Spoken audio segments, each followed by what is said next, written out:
Hello, everybody, and welcome back to That Real Texas Team podcast, episode 64, as we react to the 20-point win by the Houston Texans over the visiting Los Angeles Chargers in the wildcard round of the playoffs.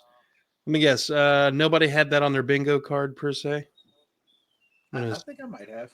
For anybody who wasn't a Texans fan and you were like, oh, Texas is going to be one and done, you can stand in the back of the line, okay? Yeah, just a touch. Just real quick, I will state because I said but when we were pre-gaming that I still believe that Bobby Slowick is not the answer and his schemes only work for a mediocre quarterback. I still agree with that. I stand by that. I think that when I say that I think that Davis Mills will look better with Bobby Slowick than C.J. Stroud does because C.J. Stroud is a superstar. Damn. And literally because I believe that C.J. Stroud is a superstar, and Davis Mills is a mediocre.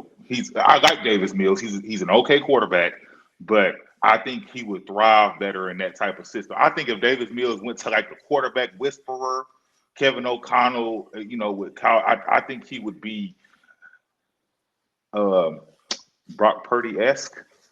Not that good, but Sir, but just to put a complete dent in your whole mindset, Bobby Slowick just probably earned himself another year yesterday.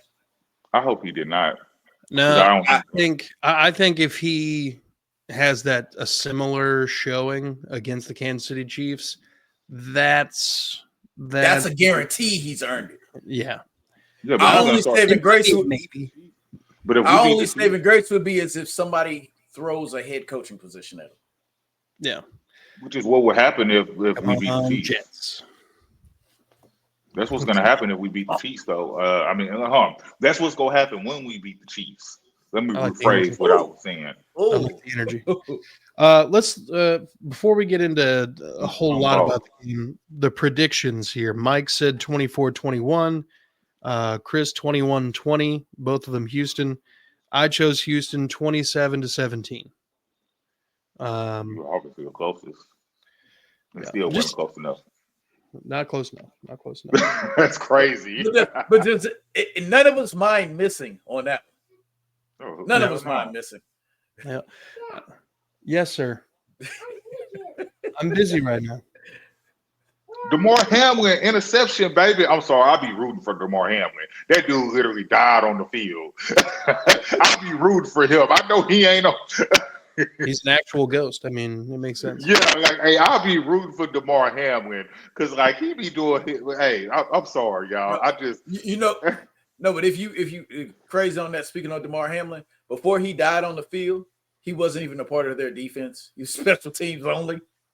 That's crazy, and he was, and it's crazy, and he's gotten so much better. That's the crazy part. He's gotten so much better, and I'll be happy for him. Did he really? My whole thing is with NFL players, if you give any of these guys a legitimate chance, you'd be surprised at the player they could be. Right.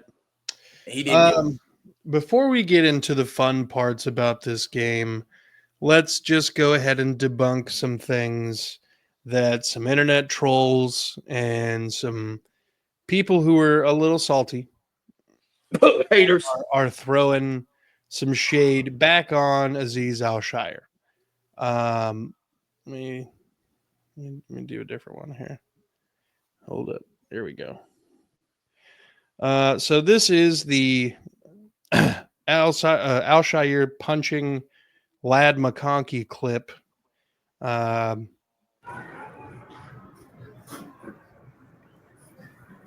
I want everybody to kind of just take note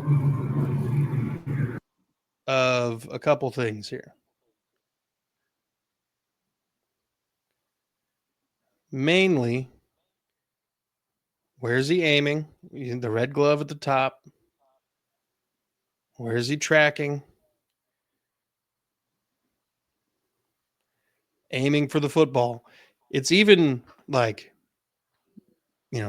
parallel to Lad McConkey's shoulder pad, which he hits and you can see causes a complete change of direction of the fist, causing him to punch McConkey in the head. You can even see his continued effort at the beginning here to poke at the ball. This is after the punch has been lifted. He's still just kind of jabbing at it. It's kind of a blink and you miss it deal, but he's just kind of knocking at it. So I just want to go ahead and debunk all of that and just let everybody know Al-Shaair might be a lot of things. And I don't even know exactly what all those things could be, but that play was not dirty. If that play is dirty, then I want to see a flag every time somebody knocks the ball out of the quarterback's hand after the play's been blown dead. You know what I mean? That's equally as dirty to me. Now, have I played on some teams where some dudes made some, situational I'm going to try to dive at the ball, and it kind of was like it's a little late, but yeah, most of the time it was just kind of like, bro, I mean, you're not going to knock it out anyway. Why are you doing that? It's a little. I hate to use this term. It's a little Patrick Beverly-ish. Yeah. It's like that was unnecessary. Yeah, it was unnecessary, but like, you know what I mean? Like he didn't. You guys can go look back at the clip all you want.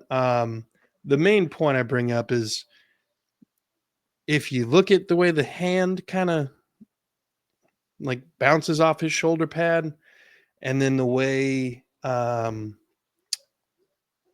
Lad's head bounces after the impact, and compare it to the way his head bounces when he's being tackled, you can tell which one was more forceful by a long shot. Oh, and then if the thing comes into it, why would he? Yeah. It's a helmet. This is bone. Helmet is harder. Why would he punch a helmet? Like I said, I said before we got on here, that huge ass elbow pad, that would have been a time for people's elbow to the side of his head. That would have been more effective. That would have definitely been more effective. Yeah. Yeah. And we brought it up, a lot of people are probably watching some of the, Roshan Johnson punch and, maybe his hit on Trevor Lawrence and just extrapolating that he's a dirty player from these things.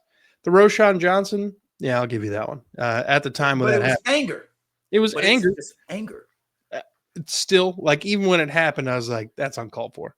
And the Trevor Lawrence hit, late all around. It's kind of weird that the defense has to protect the offense in that situation anyway, but I don't think he's a dirty player. I don't think he's out here trying to end careers or give concussions out like lollipops.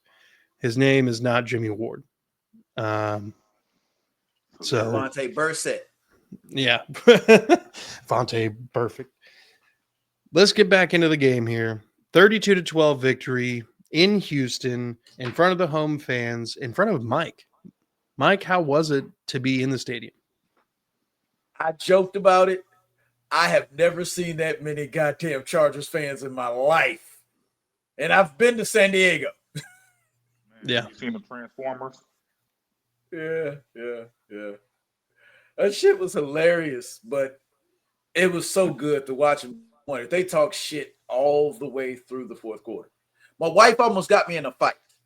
Nice. Because she is definitely a much bigger shit talker than me, and I'm a very big shit talker. Oh, you gonna come into our house saying all that? That's why you're going home with this L. That's my wife. And everybody looking at me is like, bro, I don't have to say nothing. She's good. She's covering the bases. I'm just here if things get physical. She's waving bye to them as they walk out. I was like, All right. Well, the moment CJ Stroud hit that long run was the first moment I felt the crowd erupt, like watching the game. And then from that moment on, the crowd was so into it. That was hype as hell. I imagine that run was a lot of fun to see. Oh, I say this. Most of the Texans fans in the building were standing the entire game. You know, normally we're standing on defense to help out with the yelling, and then we sort of lower ourselves when the offense is on, try to be a little bit more quieter. No, the damn Chargers fans made it. Bro, if you can't, could you please sit down? No, I can't sit down. Can you please leave? No, you can't leave. Okay. I feel like that's the way it was with Cleveland though too, because I don't remember ever sitting down like it when we were at the Cleveland game last year. I don't remember anyone sitting down not one time during that entire the halftime game. show. The halftime show is it. Shit, Yeah. That's your rest. It is official. We are going to Kansas City. Oh, well, yeah. Well, we been knew that. Buffalo been knew the breaks off of that. I'm just saying the final seconds just ticked off. It's over with. We're going to Kansas City. So Go. they didn't score another touchdown, did they? Because they were so close. Oh, they took that interception away from DeMar Hamlin, which actually helped them because they were closer to another touchdown, which they didn't get. They just ran the clock out. Looks like. Sounds about right. I don't want to hear Shannon Sharp say foot or ball. His Broncos lost. I'll be watching Nightcap. You watched it. I watched it too. But even then, he even said, "I'm a romantic. I'm just really, really hoping." He knew better, but he's like, "I got to go for my team. I got to push for him." Okay. Yeah, bro. Buffalo. They had Buffalo. They were giving Buffalo 8. I mean, giving Denver 8. And I got to be completely honest. Arian Foster walking in the building because he was the guy that shot off the cannon at the beginning of the game. Oh, hell yeah. Arian, that guy still looks like he just, hey, I'm here. I'm cool. I'm here. Yep. Cool. Just, okay. Everybody else, when they shoot off the cannon, throw on a Texas jersey or something. Arian came out in a black jacket with a gold chain. It was just like, okay. What up, y'all? He didn't even, his daughter pulled the cannon. Wow. He didn't even do it. And they caught him off guard. It was actually sort of funny. Because he wasn't ready. He's like, man, I'm from San Diego, bro. Come on. Yep. And I think he is from San Diego too. So I'm not sure what was going on with that. Yeah, didn't he go to like San Jose State or something? Yeah. And then before he transfer ended to Tennessee? Tennessee, yeah. All right. Well, look, let's get into risers and fallers. Let's start with the fallers first, gentlemen. John Mechie. The opening play, catch and fumble. After, the Chargers had driven down and kicked a field goal, I thought for sure we were going to be going down 10 points, but thank God for the defense holding them to another field goal. That was huge. But Mechie, a lot of times this game, he was targeted 8 times, the most targets he's had since I believe Alabama. That's what I was going to say too. I was like, said Alabama. There was a game earlier this year. He had a pretty solid game and scored a touchdown. I think he had 9 targets in that one. But just an underwhelming performance for him. Cannot say the same for Nico Collins, who was an absolute stud. Like always. He did some moves today or the other day that kind of reminded me of both Andre Johnson and DeAndre Hopkins. You guys remember when DeAndre Hopkins did the 3 spin moves in a row against Dallas to set up the overtime goal? That was nice. I felt like there was a lot of that coming on with Nico, and then Andre just used to either outrun you or just run over you. I'm bigger and stronger than you. Yeah. That's anytime I see Nico catch those slant routes or the cross routes, that's pretty much what I see. If you don't put your body into the tackle, you're not going to get him down. You're just not. But yeah, Mechie, just not a good outing, to say the least. Maybe we feel a little bit different about it if the first play doesn't go the way it does for him, but neither here nor there. If I'm being honest, it could have been 2 fumbles. Yeah. And it does beg the question, when do you think maybe next week we see more Deontay Johnson and less John Mechie? Next week. Uh, I guarantee it next week. It would have to be next week because we don't even know if Deontay Johnson is going to stay on this team after this playoffs. And I will tell you this: whoever gets Deontay Johnson is going to get him for a cheap price. Mm-hmm. His market value of what it was at the beginning of 2024. No, not even 2024. Pre Carolina. Yeah. His trade before his trade to Carolina, he was looking like he's going to be in that top 15, 20 paid receiver range at least. Yeah. Now, not so much. Is there anybody that thinks he's going to get more than Diggs? No. Not even close. No, not even at all. One of the things I noticed from the press conference, the post-game press conference, CJ was talking about, some of the veteran guys on the team that they brought in who had been reaching out to him. Diggs hit him up that morning and told him that he was praying for him and how happy he was to be in Houston. That's an incredible sign. I think we might get some sort of a hometown discount and get Diggs to come back.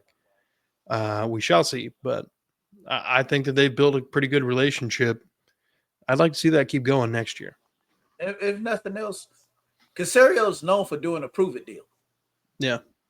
He'll pay slightly above what market might be for Stephon for him to stay, but also give him the opportunity to say, hey, after this contract, you're only 32. Yeah. As opposed to signing a 3-year contract with somebody else for below market just because you want that long-term security. Right. Like, you don't need the money, Steph. You don't need the money. Another faller, Joe Mixon. And Mike, I'd like to let you take the lead on this one. First half, we know what the offensive line capabilities are. But I think Joe Mixon's got so used to trying to create for himself that he started dodging ahead of time. I will say Juice, Titus, and Patterson were making holes for him. But there were times he was running away from the hole. Like he was trying to create a big play when he should just take the 4 or 5 yards. Second half, he seemed like he changed that. That was one thing. The other thing, the fumble. The man doesn't fumble. But the fumble looked like it came because, once again, like I'm trying to do a little bit too much. You're a running back, you're not a quarterback. It looked like he might have been trying to throw the ball for a second there and then cough it up. No, that's what they were saying. When you go back and watch it, that is what he was trying to do. He was going to throw the ball. Excuse me. He was going to throw the ball and decide to pull it in, and he did not secure the ball well at all. That's what ended up happening. Nobody was open. What he should have did was just that's on him. But that's on him. Because you are a running back, securing the ball is your first thing. If he'd have thrown the interception, he'd be like, you know what, Bobby, that's a stupid play call. What the fuck are you doing? But because he fumbled doing the thing that he's paid to do, run the ball. That's the issue. And my biggest issue with him the entire game was the goddamn personal foul. Yeah, that's probably my biggest issue. It was completely unnecessary. You weren't even a part of the goddamn play, and you got a personal foul. Man, you're supposed to be a veteran. Damian Pierce, Ogwale, even though Ogwale might be older than you, I don't even remember anymore at this point. But you're the veteran that CJ's looking at to hold me up because you've been here before. You've been to a Super Bowl. And you're making dumbass mistakes. Yep. You're making Jimmy Ward-like mistakes. That's the reason why he's on my fall. And then before, I think I mentioned this before. Maybe I did, maybe I didn't. The stats are somewhat inflated. You did. He had 2 long runs that make it look like he had a great day. Yeah. But I'll take it. I will take it. I'm pretty sure while he was smoking that Rex Ryan pack, I'm pretty sure somebody else already had a conversation with him about like, hey, bro, Don't do that dumb shit no more. If anything, it might have been Laramie's big ass. Because he's about the only person that can intimidate somebody on that team, if anyone. That dude's huge. Question: does anybody know? This doesn't have anything to do with like risers and followers. What was Christian? Anybody know what Christian Harris's snap count was yesterday?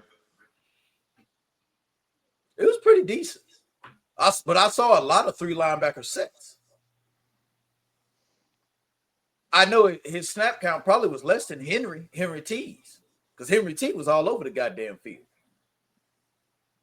I agree. I was just curious how they would look because I've been worried about these little nagging injuries that he had. That's all I was wondering. No, I had to bring up. Did y'all see Gus Edwards get blown up? Oh, when he thought, I had the first down. Mm-hmm. No, sir. Who was that? Lassiter? They got him right. Wasn't it Lassiter? Yep. So week 19, Aziz Al-Shaair played 98% of the snaps. Henry Toho 100%. Neville Hewitt 2%. Christian Harris played 13%, a 7 snaps. Yeah. That actually, now Christian, now you got me actually thinking that might be something to do with that damn injury. Or maybe it's just. I've only seen him for real one game since he's came back, that first one, and he had a really high snap count that game because he ended up having like 8 or 9 tackles. That first game he came back, what was that? Miami. I think that was Miami was the first game he came back, and he's had that nag to him. And he only had 1 tackle yesterday, and I don't particularly remember seeing him too often yesterday. That's why I was curious. As far as that goes, which it's contract time for him, but that also might have been a personnel thing, based on what LA is doing. Like, if we all love Christian Harris, but is Christian Harris a better run blocker or a run defender or a pass defender? He's definitely. That's a really good question. But he's the pass. Because if you're looking at it between him and Henry T, Christian Harris is the better guy in coverage. Yeah. Henry T is the better guy on the run. All right. Week 15, he played 56 snaps, 82%. Week 16, Chiefs game, 72 snaps, 97% of the game. Week 17 against the Ravens, 44 snaps, 70%. He did not play against the Titans. There's only a total of 3 snaps difference between he and Devin White on the season. Did Devin White even? Devin White did not play last week or in the wild. Yeah, that's what I thought. I thought I saw that. He was a healthy scratch. So let's pivot back to the risers and fallers. Laramie Tunsil. Laramie Tunsil had probably his worst game in a collective sense. He had moments in other games this year that were really bad. Obviously, the penalties this year were really bad.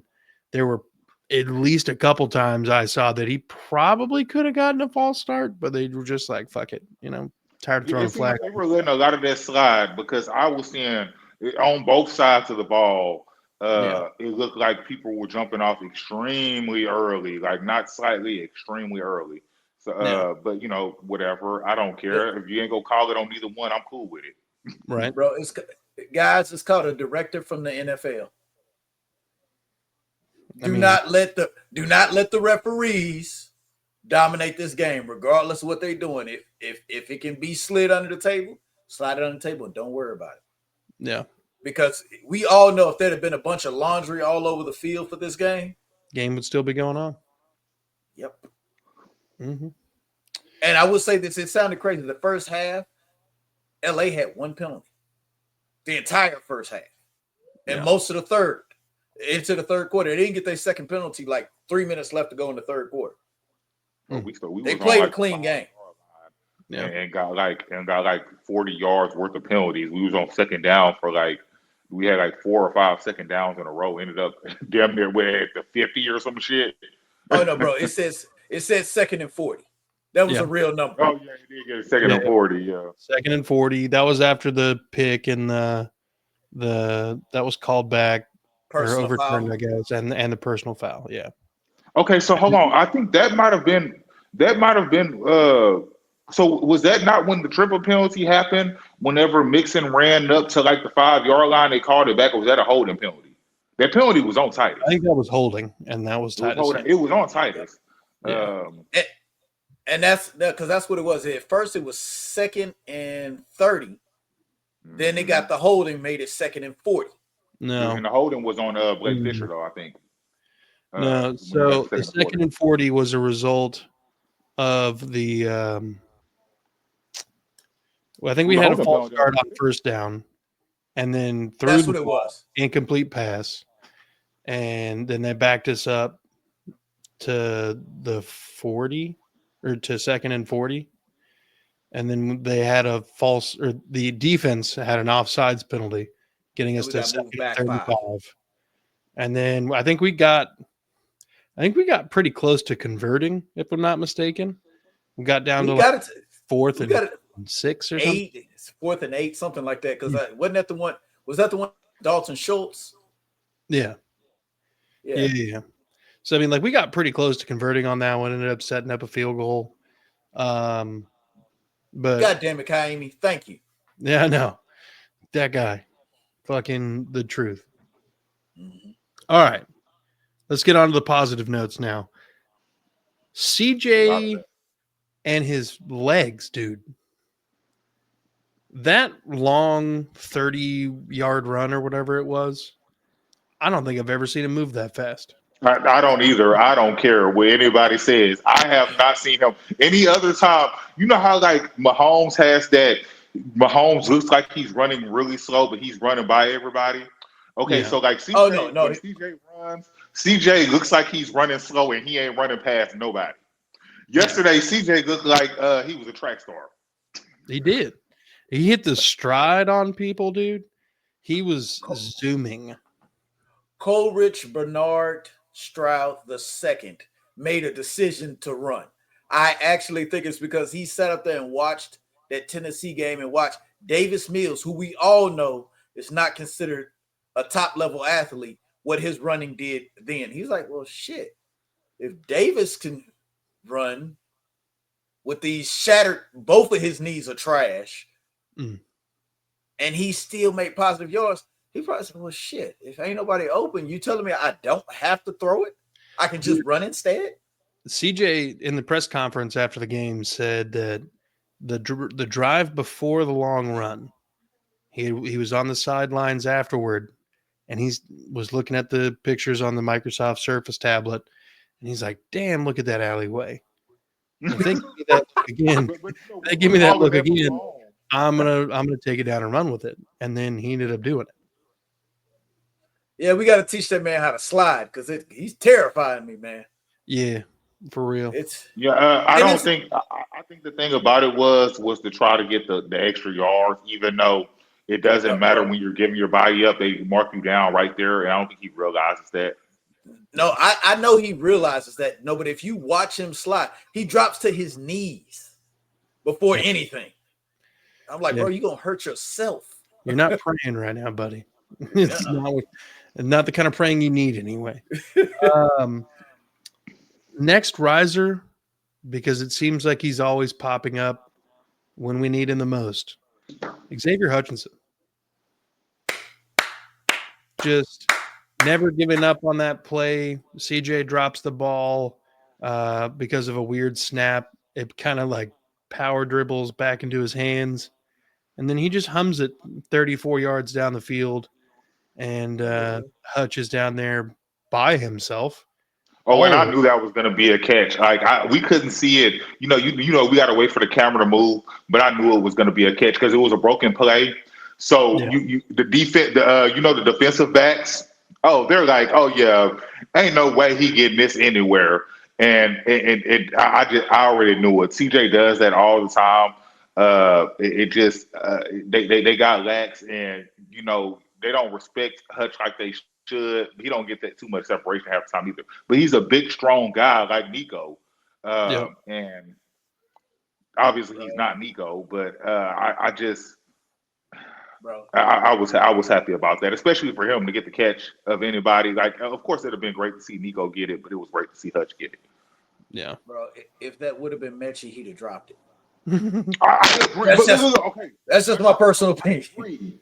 I agree, though, and that's my thing about it. And I've been rooting for John Mechie all year, but I think that he would have dropped it or something would have happened because I get it. The first play of the game, they knocked the ball out. Dude, it's the first play of the game. Like, you do not, and they went to you. They trusted you to go to you first out of any other receivers. They went to you first on the first play of the game for them. And it actually did fool the defense. The play worked. And you just coughed it up, bro.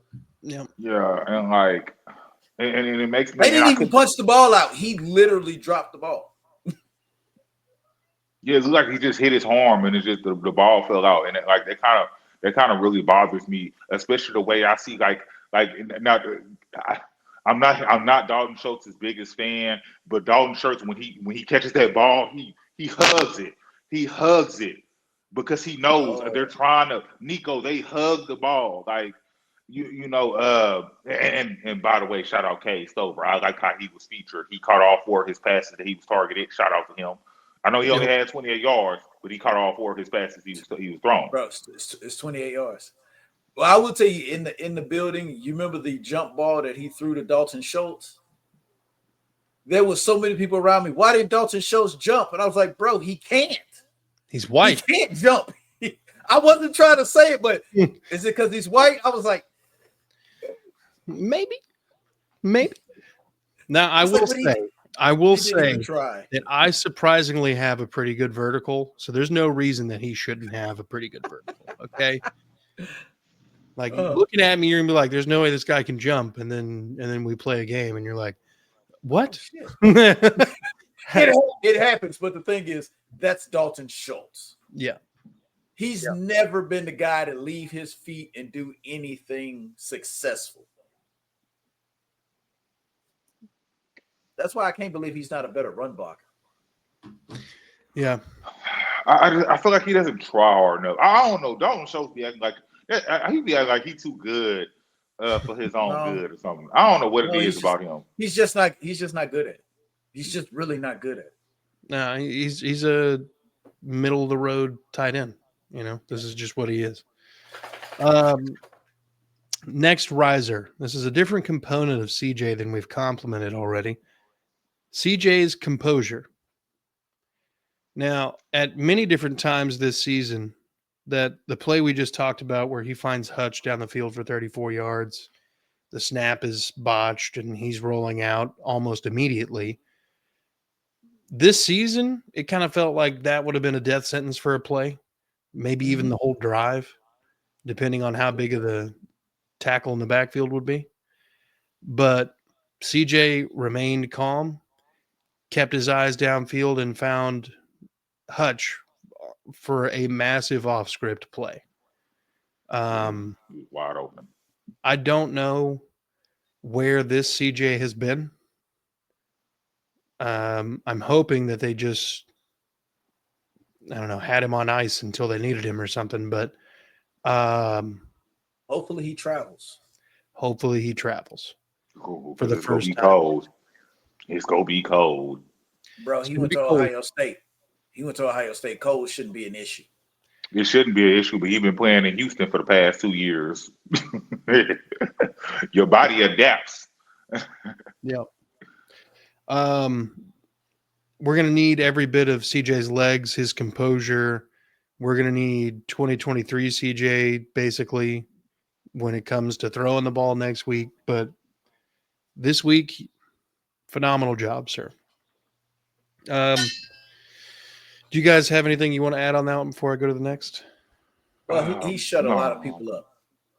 A lot of people up. Like we bitch and complain about the type of year that he's had, but when you still put his stats next to everyone else in the NFL, he's still coming in top 10.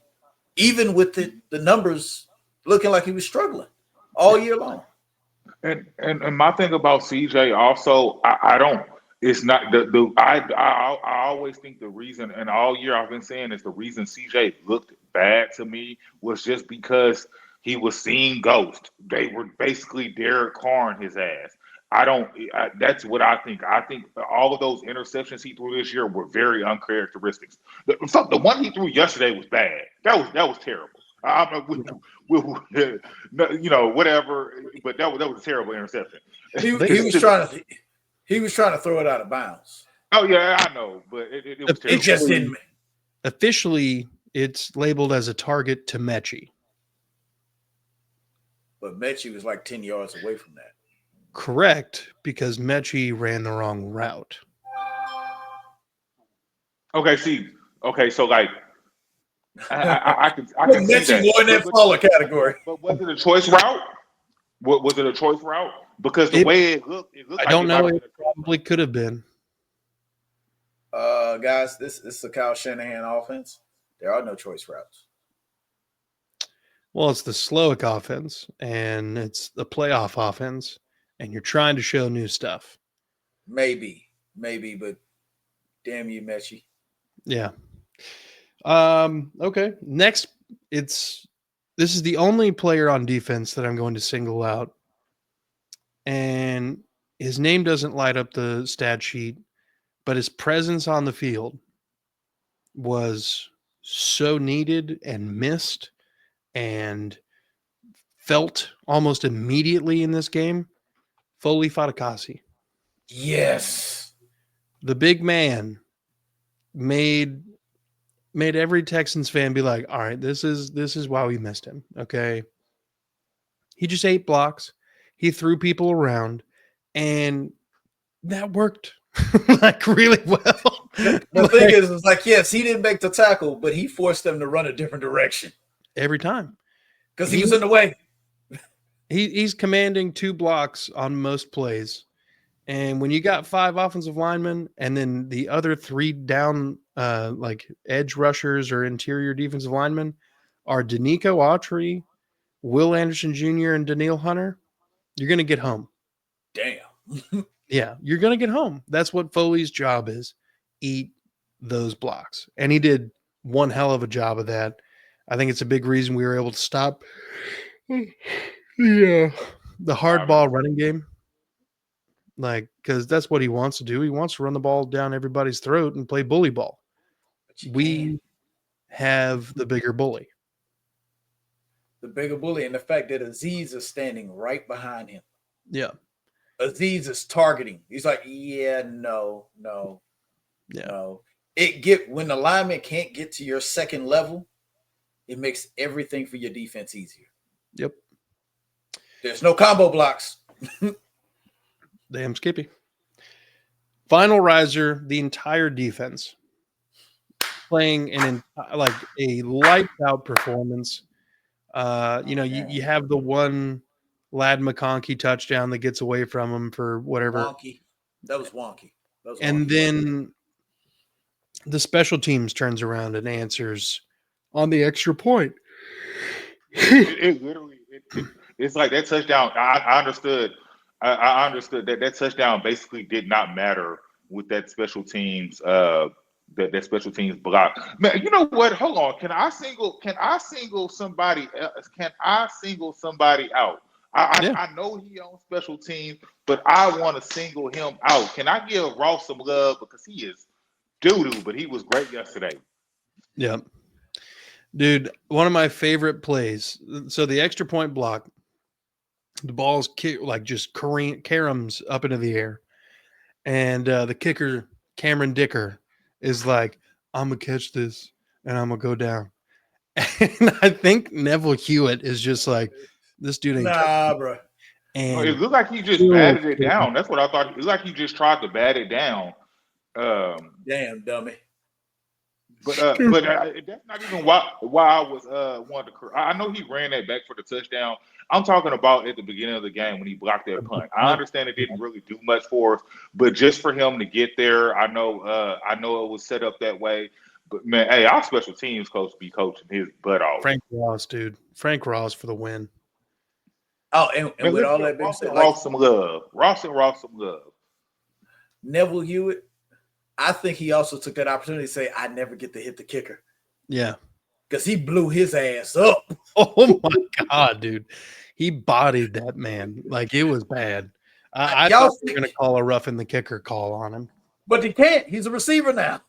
I know, but it wouldn't surprise me if they're like, I don't know, that was bad enough. When it's all said and done, the WWE have a contract for Neville Hewitt. I know they do. It's already waiting.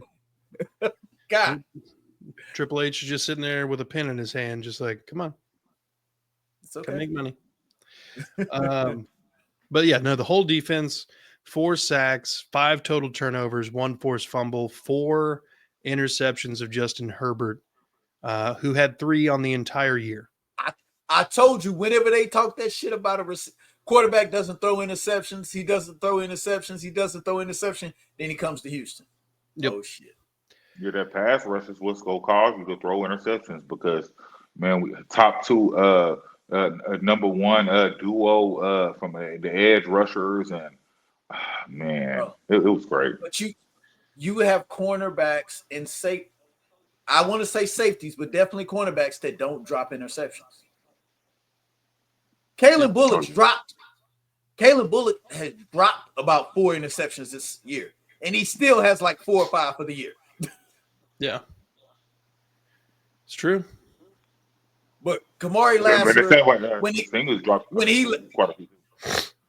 when Kamari Lassiter left Georgia, you remember what they said? Oh, he's a really good defender, but for some reason he can't get interceptions. His last year at Georgia, he had 0 interceptions. Yeah, and like I saw a video. I saw a video of him. They were showing a video. I saw this maybe a month ago. A video of him, like catching the ball. Like it was like he was, and I think he was still at Georgia at this time, but it was showing him like catching the ball. Just hands, practicing catching the ball, and it looks like it worked out pretty well. Yeah.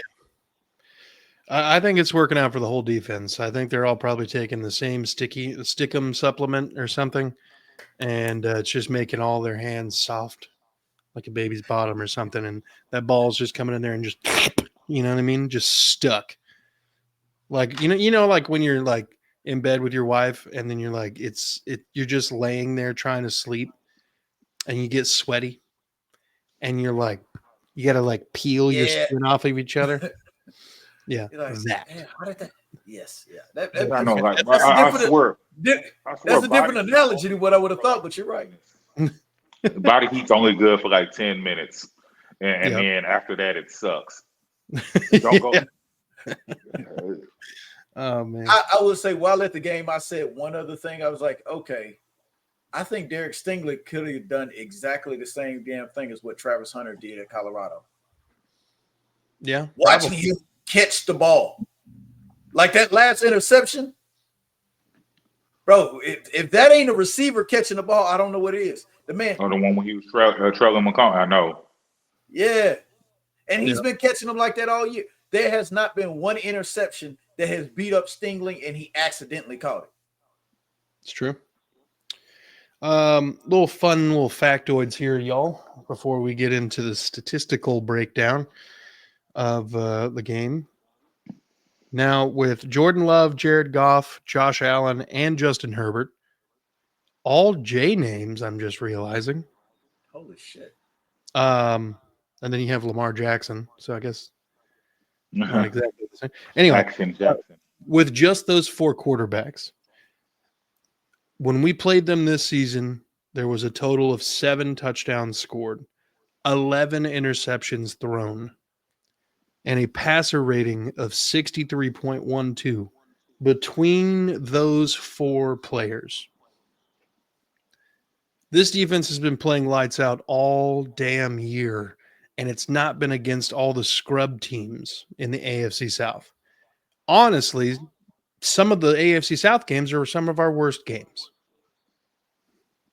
Yeah, However, that's crazy. Yeah.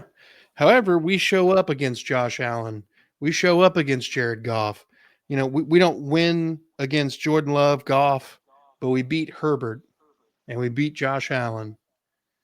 We definitely should have beat Jared Goff had, CJ Stroud threw that ball a little sooner to Tank Dell in the end zone. We're probably looking at that entire game a little differently. But it would have made us change the way we looked at the entire season. Yeah. We'd have pulled that game. Yeah, that was a big one. I know we lost to the Green Bay at the last one, but that Detroit game was you gotta understand that made everybody look at Detroit different. He threw 5 interceptions and they still won.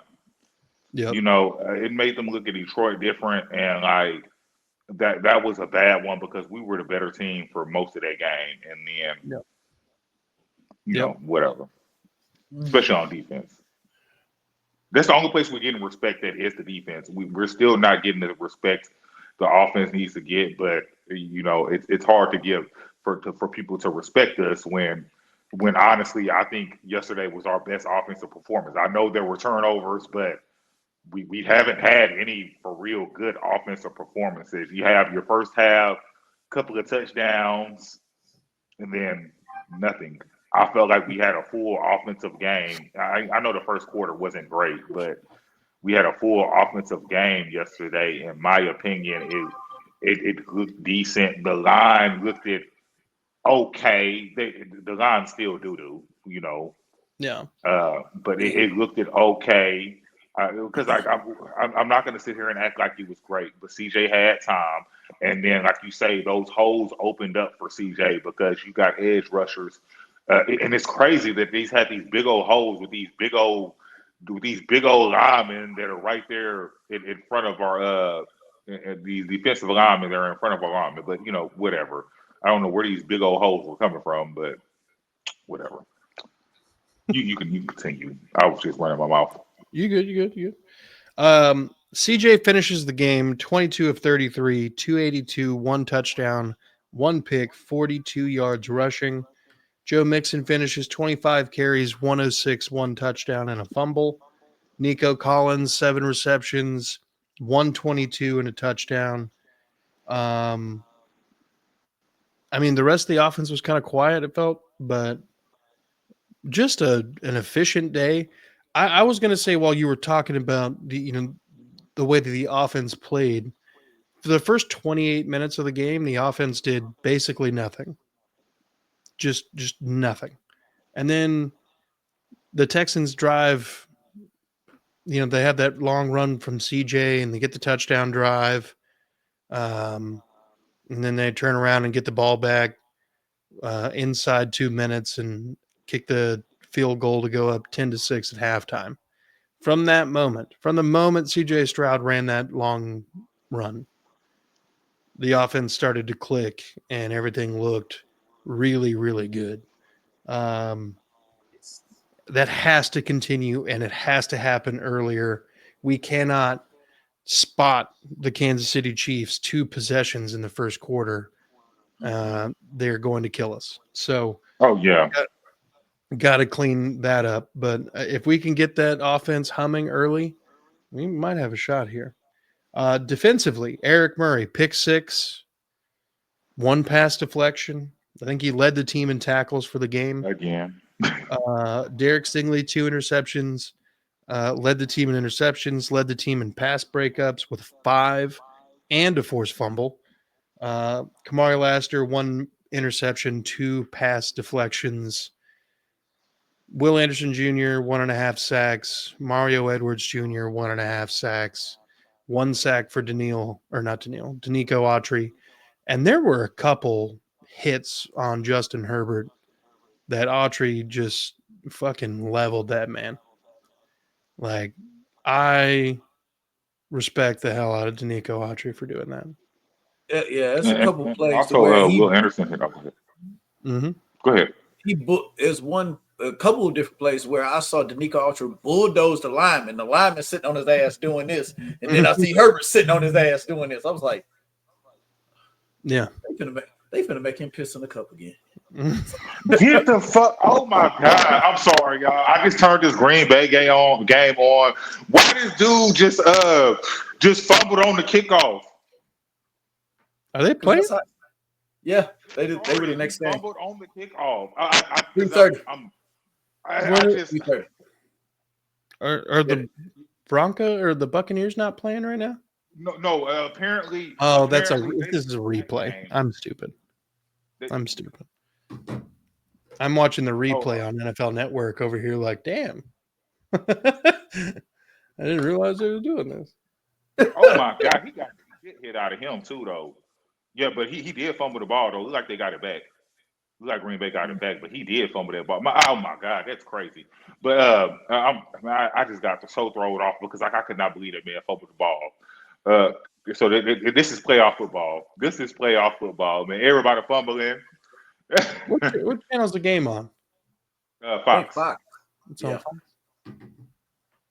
I watch everything on apps because it especially since I moved, it seems like I'm having a tough time. Oh my god, he got leveled by whoever he got hit by. But my bad, y'all. I don't even know what I was gonna say something. And Will Anderson hit Justin Herbert's arm like 6 or 7 times. I swear. Maybe it wouldn't. I might be over exaggerating, but like he caused so many bad passes from Justin Herbert, which I'm sure caused some of those interceptions. It was crazy. A lot of people after the game was saying that. You remember how highly rated those 2 tackles were? They were getting their ass whooped all game. Yep. You know, and I know that Khalil Mack had 2 sacks, and I know that Joey Bosa got one on Tunsil. But Blake Fisher, for having a rotation of Khalil Mack and Joey Bosa, to only allow 2 sacks is pretty damn solid for a rookie who hasn't been playing all year, who's been used sparingly, and has really only been a starter now for what? This is his 5th straight week starting. Mm-hmm. I mean, hats off to Blake Fisher. Like that's not a small task, and he did pretty well. He's played good enough that I think Titus Howard might be a left guard. And I'm not opposed to that because if outside of maybe the right guard position, because it doesn't seem like we've got anybody on the roster who can fill that spot right now. Very, very well, I should say. Mm-hmm. Maybe center and right guard are the focus if we can convince Titus to move to left guard. They're like, bro, we're not going to take your money from you. We already paid you like a high-end right tackle. Yeah, you're just going to play left guard now. And if you play left guard and you look at that money you're getting paid, you might be the highest paid left guard in the NFL. Yeah, very well. Oh, shit. The Eagles got the ball. That's crazy. That's crazy. Gentlemen, do we have any closing comments? Because I think this is a good spot to go ahead and wrap this up. I don't. I'm extremely excited. I'm proud of the Texans. I'm proud of what they did. They did exactly what we asked them to do. So let's make all of America wrong. And they went out there and did it. And they did it in commanding.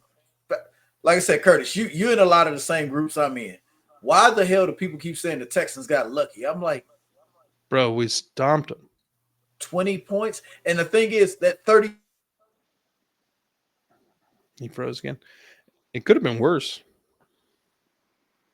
Oh shit! Usually when he freezes, he's still able to talk. I was waiting. Oh shit! It might be one of those ones where he's gone.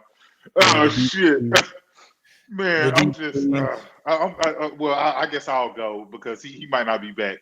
I don't know. I'm extremely excited. Like I say, the offensive line they were decent, and so I'm happy about that. The play calling was okay. It wasn't great. It was still stale, in my opinion.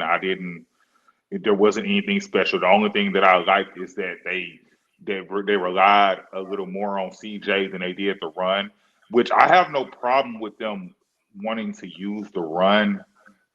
Yes, he's gone. I had no problem with them wanting to use the run and be a running team. I have no problem with that whatsoever. The problem I have with that is that we can't get people. He lost power. We can't get people in. Well, that explains exactly why we can't get people over. And the thing about it is, I know we got Joe Mixon, but we didn't get Saquon Barkley. Right. Yeah. and the way Saquon Barkley played this year, you could have paid him whatever he wanted. And I feel like the offensive line, probably, especially with a Kenyon Green, I think Saquon Barkley would have been great. But I'm happy with Joe Mixon. I think Joe Mixon is great. I think he bulldozes over people and things like that. The only issue I have with Joe Mixon is his attitude. It's the only issue I have with him is his attitude. Sometimes his attitude is pretty balls. Yeah. But other than that, I mean, hey, we own in Kansas City. We're gonna go beat them. I don't care. It's gonna look like this. I don't care. I'm saying I'm gonna say a close score whenever we do our score predictions. But it never hurts to dream big. To sound good as far as those things go. But I mean, I need to be going to sleep. But I'm kind of nervous that I'm gonna watch this Eagles and Packers game. Especially the way it started, and especially because like I'm one of those of the mindset that Saquon should have went for the record, and since he didn't go for the record, I kind of want the Eagles to lose. I feel that. It just would make sense. Be very fitting. And I'm a Jalen Hurts fan. Just he's from Houston, so I root for Jalen Hurts a lot. Okay. I'm a big rooter for Jalen Hurts. I was happy. I hate that he lost the Super Bowl to Patrick Mahomes, but I root for Jalen Hurts because I don't like how they did him. I know he was bad in the national championship game, but I've always been of that mindset that them benching him for Tua, I didn't like that, and now look at Tua. Yeah, he was injury prone in college anyway. So, but I mean that's it. I'm sitting up here getting all off of it. I had to get my Texans gear. I tied a whole. I tied a whole scarf around my head. Maybe we'll get some luck going for next week because we're probably going to be playing on a Saturday. I understand that we played on a Saturday at 3:30. I assumed that was what was going to happen. That's how it is every time. But why is it that all the NFC are getting the good slots? The Monday night game. The Sunday night game. I think it's the deal because like some networks have the deal to where they own the rights to broadcast the AFC, and some have the NFC. I don't know, maybe some sort of debauchery. I'm not sure, but I think are they playing on NBC the Peacock tonight? Because I'm just gonna be honest. They're like I understand it's the Commanders and the Buccaneers. But there were completely different games that they could have had. The Steelers and the Ravens could have been tonight. The game that's playing right now could have been tonight. I'm not going to say the Denver and the Buffalo game just because but like it's literally the same seeds. Was that 4 and 6? It's the same. It's us yesterday. So that's us getting a primetime slot last night. Tonight. And that's just how I feel about it. Not saying I'm not talking down on either team. I'm just saying, and I don't mean that we should have had that slot because I don't think we should have had that slot. But I feel like that could have been, I don't know, a 3 and 6 seed thing. I don't know. Yeah, I'm with you. Well, look, I think it's a good spot to go ahead and wrap it up. So, folks, take the time and like and subscribe. I've just realized I didn't do the whole normal spiel I do at the beginning. Subscribe, notification bell here on the channel. We're at 250. Like to see that number keep growing. Do the same thing over at Chris's channel. That's Crazy Podcast and Talk. Trying to grow his channel. I think that's pretty much it's across all the social medias, right? Oh yeah, it's several shits on Spotify and Apple Podcasts. I just haven't uploaded any episodes there. Once the season's over with, I'm gonna really. It's kind of difficult with my job and like this is right now a more of a focus to me. Yeah. And a part of my co-host also. We, schedules and stuff like that. Right. Okay. Fair enough. So be on the lookout for some new That's Crazy podcast and talk content after the season. Go ahead, like, subscribe, notification bell over there. While you're at it, head on over to at Mass3 Productions across all the That's Three social medias to Productions. support Mike. And most of all, I guess, be good people and go Texans. Fuck the Chiefs. Go Texans.